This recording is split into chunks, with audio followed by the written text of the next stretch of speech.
Neck pain can be debilitating, just like low back pain can. Neck pain frequently is also due to muscle deconditioning and spasm and tightness, and so we can often treat neck pain non-operatively. Anti-inflammatory medicines, physical therapy, stretching and strengthening, sometimes other medications for short periods of time.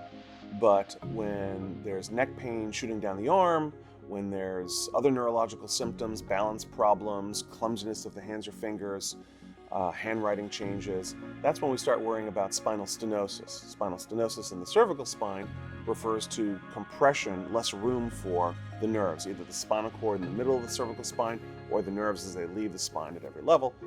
When those nerves get pinched, a person can have a lot of pain.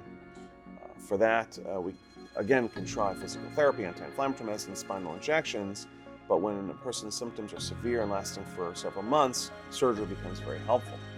Surgery to treat a herniated disc in the neck can either be done through the front of the neck or the back of the neck, depending exactly on what the MRI looks like.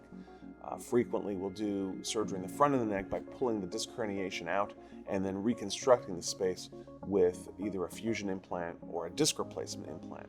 These surgeries, although they sound scary coming through the front of the neck, really only take about an hour to an hour and a half to do. Patients go home the same day.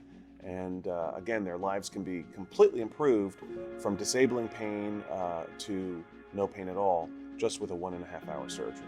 Spinal cord compression in the cervical spine is a little more dangerous than stenosis in the low back. When the spinal cord is compressed in the cervical spine, that can either slowly progress over years or even suddenly progress from minimal trauma or no warning at all. And when the spinal cord gets injured, it's sort of like having a stroke.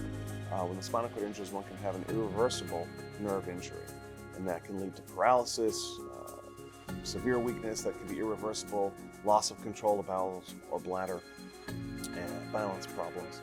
So we treat spinal cord compression a little more seriously, a little more aggressively than we might some other conditions in the spine.